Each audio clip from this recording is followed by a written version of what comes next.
दोस्तों नमस्कार, स्वागत है आपका यूट्यूब चैनल एबी टेक में। आज है 25 मई 2023 और जान लेते हैं आज की महत्वपूर्ण खबरें जो आज के प्रमुख समाचार पत्रों पर छाई हुई हैं। सबसे पहली अपडेट यहाँ पर देख सकते हैं, एक बड़ी खबर है कि देश भर की बोर्ड परीक्षा एक साथ कराने पर मंथन। देश भर के शिक्षा बोर्ड की 10वीं और 12वीं की परीक्षाएं एक साथ कराने पर मंथन हो रहा है। एनसीईआरटी नई दिल्ली में पिछले दिनों देश के विभिन्न बोर्ड के अधिकारियों की बैठक में इस मुद्दे पर चर्चा हुई। इसका सबसे अधिक फायदा 12वीं के बच्चों को होगा। इस फैसले से उन्हें उच्च शिक्षा में प्रवेश के समय होने वाली परेशानियों का सामना नहीं करना पड़ेगा। दरअसल इंजीनियरिंग संस्थानों में प्रवेश के लिए जेईई मेंस और जेईई एडवांस, जबकि मेडिकल में दाखिले के लिए नीट एक साथ कराया जाता है। पिछले साल से सभी केंद्रीय विश्वविद्यालय में स्नातक पाठ्यक्रमों में प्रवेश के लिए एनटीए ने CUET यूजी कराने लगी है। जबकि विभिन्न बोर्ड की परीक्षाएं अलग अलग होने से किसी का परिणाम जल्द तो किसी का देर से आता है। ऐसे में जिन बोर्डों का परिणाम देर से आता है उनके 12वीं के बच्चों को उच्च शिक्षा के लिए प्रवेश के समय कठिनाई होती है। ये देखते हुए यहाँ पर प्रयास किए जा रहे हैं। ऐसे में यह मंथन चल रहा है, देश भर के जितने भी बोर्ड परीक्षाएं अगर एक साथ करवाया जाएगा तो जो भी उच्च शिक्षा लेने के लिए एडमिशन वगैरह की प्रक्रिया होती है उसमें कोई दिक्कत नहीं होगी। ठीक है। और एनसीईआरटी नई दिल्ली की बैठक में यूपी बोर्ड की इस बार तारीफ की गई। शीर्ष अधिकारियों ने यूपी बोर्ड की तारीफ की और 10वीं 12वीं की परीक्षा समय से कराने और परिणाम देने पर शीर्ष अधिकारियों ने यूपी बोर्ड के सचिव दिव्यकांत शुक्ल समेत पूरी टीम की सराहना की। बात करते हैं दूसरी अपडेट के बारे में। तो उत्तर प्रदेश पुलिस भर्ती प्रोन्नति बोर्ड की तरफ से प्रेस विज्ञप्ति जारी की गई है। आपको बता दें, यहाँ पर पुलिस भर्ती में प्रोग्रामर ग्रेड 2 के 55 पद हैं, कंप्यूटर ऑपरेटर ग्रेड 1 के 872 पद हैं। 21-22 के अंतर्गत सीधी भर्ती होना, जिसके लिए ओपन टेंडर के माध्यम से निविदाएं आमंत्रित किए जाने के संबंध में ये जो सूचना विज्ञप्ति है जारी की गई है। यूपी बोर्ड को लेकर के एक अपडेट और है कि अंक पत्र संशोधन का बैकलॉग खत्म कराएगा यूपी बोर्ड। यूपी बोर्ड के सचिव दिव्यकांत शुक्ल वर्ष 2023 की हाईस्कूल व इंटरमीडिएट की परीक्षा और प्रोग्राम में नए रिकॉर्ड बनाने के बाद अब बोर्ड और क्षेत्रीय कार्यालयों में लंबित प्रकरणों को तेजी से निपटाने की दिशा में प्रयास तेज किए हैं। विशेष जोर अंक पत्रों में संशोधन को लेकर के है। वजह यह है कि यूपी बोर्ड में कुछ विद्यार्थियों ने शिकायत की कि उनके अंक पत्रों में संशोधन के प्रकरण 2 वर्ष से ज़्यादा समय से लटके हुए हैं। तो ऐसे में जो भी पेंडिंग काम हैं, जो जिसके आवेदन वगैरह गए हैं, खासतौर पर अंक पत्रों में संशोधन वगैरह के, इनका काम बोर्ड सबसे पहले करवाएगा।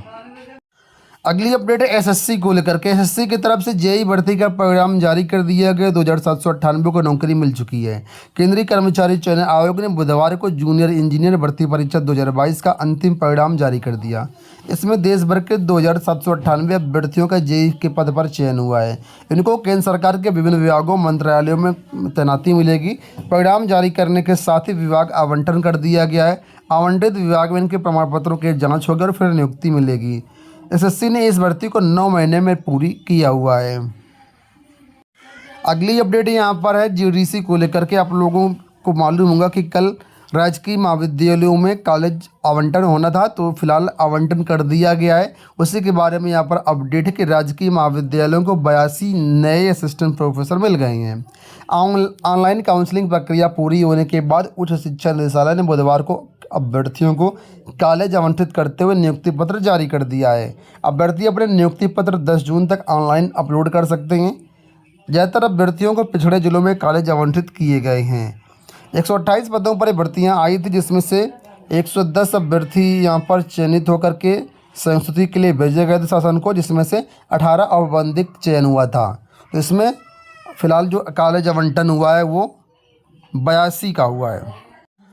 एपीओ मुख्य परीक्षा में 220 अभ्यर्थी सफल। लोक सेवा आयोग ने एपीएस यानी सहायक अभियोजन अधिकारी भर्ती परीक्षा 2022 की मुख्य परीक्षा का परिणाम बुधवार को जारी कर दिया है। आयोग ने 220 अभ्यर्थियों को इंटरव्यू के लिए सफल घोषित किया है। एपीओ के 69 पदों पर भर्ती के लिए मुख्य परीक्षा बीती 9 व 10 जनवरी को प्रयागराज लखनऊ में करवाई गई थी। पंजीकृत 1054 अभ्यर्थियों में 1004 ने परीक्षा दी थी। आयोग के सचिव अशोक कुमार के अनुसार 69 रिक्तियों के मुकाबले 220 अभ्यर्थियों के इंटरव्यू के लिए औपबंधिक रूप से सफल घोषित किया गया है। परीक्षाफल आयोग की वेबसाइट पर उपलब्ध है। प्राप्तांक और श्रेणीवार कट ऑफ अंक परीक्षा का परिणाम घोषित होने के बाद वेबसाइट पर उपलब्ध करवाए जाएंगे। तो जो भी अभ्यर्थी इसमें थे वो लोग यहाँ पर देख सकते हैं।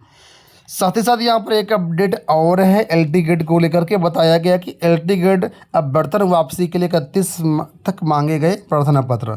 तो एलटी गेट शिक्षक भर्ती 2018 में जिन चयनितों का कॉलेज आवंटन हुआ था लेकिन उन्हें ज्वाइन नहीं किया है और ना ही वो ज्वाइन करना चाहते हैं फ्यूचर में, ठीक है, और उच्च पदों पर उनका चयन हो गया है। जब सेकंड वेटिंग लिस्ट आएगी उसमें ये लोग ज्वाइन नहीं करना चाहते तो उनके लिए अब वेतन वापसी के लिए विकल्प खोला गया है फिर से। तो यहाँ पर 31 मई तक आप लोग निर्धारित प्रारूप में आवेदन कर सकते हैं और अपना एलटी गेट से वेतन वापस ले सकते हैं।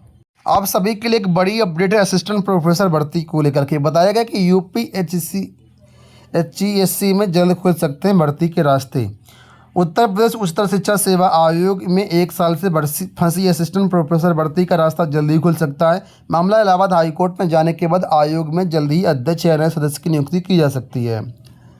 आप लोग जानते हैं 1017 पदों पर असिस्टेंट प्रोफेसर भर्ती का विज्ञापन 2022 में जारी किया गया था। सारी प्रक्रिया हो चुकी है, परीक्षा होना है और कोरम पूरा न हो पाने के कारण भर्ती फंसी हुई। मामला आप लोग जानते हैं हाईकोर्ट में चल रहा है। अभी वर्तमान में आयोग में 2 सदस्य ऑलरेडी हैं, 1 सदस्य या 1 अध्यक्ष की नियुक्ति हो जाती है तो यहाँ पर आयोग का कोरम पूरा हो जाएगा और उसके बाद परीक्षा करवाई जा सकती है। तो इसी के बारे में यहाँ पर अपडेट है कि मामले में कोर्ट ने सरकार से जवाब मांगा है। आयोग के सूत्रों का कहना है कि नए सदस्य की नियुक्ति हो सकती है ताकि भर्ती प्रक्रिया को आगे बढ़ाया जा सके। यहाँ पर देखो अपडेट है कि संस्कृत विद्यालयों को शिक्षक जल्द। सूबे का राजकीय और शासकीय सहायता प्राप्त यानी एडेड संस्कृत विद्यालयों में शिक्षकों की कमी जल्द पूरी कर ली जाएगी। इन शिक्षकों की नियुक्ति अस्थायी रूप से मानदेय पर की जाएगी। विभाग की तरफ से भर्ती के लिए निर्देश जारी करने की तैयारी शुरू कर दी गई है। इससे संस्कृत विद्यालयों में शिक्षकों का टोटा खत्म हो जाएगा। कुल मिलाकर के मानदेय के आधार पर 2023-24 और 24-25 सत्र के लिए यहाँ पर भर्तियाँ हो सकती हैं। सूबे में 10 नए संस्कृत विद्यालय खोलने की तैयारी है जहाँ पर टीचर्स नहीं है, वहाँ पर मानदेय के आधार पर टीचर्स की भर्तियाँ होने वाले हैं जिसके लिए तैयारियाँ चल रही हैं। यहाँ पर अपडेट है लोक सेवा आयोग से। बताया गया चिकित्सा अधिकारी के 401 पदों में से 90% पद गए खाली। लोक सेवा आयोग ने चिकित्सा एवं स्वास्थ्य सेवा विभाग उत्तर प्रदेश के तहत चिकित्सा अधिकारी ग्रेड 2 के 401 पदों का सीधी भर्ती का परिणाम जारी किया गया, जिसके सापेक्ष बताया गया 10% ही अभ्यर्थी चयनित हो पाए, सिर्फ 90% पद खाली चले गए हैं।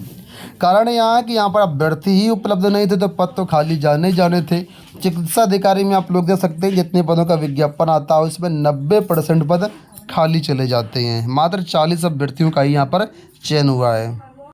अगली अपडेट है पॉलिटेक्निक को लेकर के। पॉलिटेक्निक में अब 31 तक आवेदन। अगर आप पॉलिटेक्निक में एडमिशन लेना चाहते हैं तो चाहे राजकीय हो, अनुदानित हो, पीपीई हो, निजी क्षेत्र के पॉलिटेक्निक हो, कहीं पर भी आपको एडमिशन लेना है। एडमिशन प्रक्रिया इस समय चल रही है। आवेदन आप लोग 25 मई के स्थान पर अब 31 मई तक कर सकते हैं, डेट बढ़ा दी गई है। प्रवेश परीक्षा का आयोजन 20 जून से 30 जून के बीच किया जाएगा।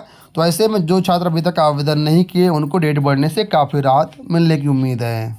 एक बड़ी अपडेट यहाँ पर वेटिंग लिस्ट को लेकर के। देखिए बताया गया प्रतीक्षा सूची वाले भर्ती का दावा नहीं कर सकते हैं। सुप्रीम कोर्ट ने एक फैसले में दोहराया है कि चयन के बाद नियुक्ति से रह गए प्रतीक्षा सूची में रखे गए उम्मीदवार नियुक्ति का दावा नहीं कर सकते हैं। ना ही अदालत यह आदेश दे सकती कि प्रतीक्षा सूची वाले को नियुक्त किया जाए। पीठ ने आदेश कर्नाटक में शिक्षकों की भर्ती मामले को लेकर के दिया। तो एक बड़ा आदेश यहाँ पर दे सकते हैं कि अगर आप वेटिंग लिस्ट में हैं तो सुप्रीम कोर्ट का साफ कहना कि आप दावा नहीं कर सकते कि आपको नियुक्ति दी ही जाए। दोस्तों ये हो गई आज की सारी सूचनाएं। उम्मीद करता हूँ वीडियो पसंद आया होगा। इसी तरह के अपडेट पाने के चैनल को सब्सक्राइब कर लीजिएगा। धन्यवाद।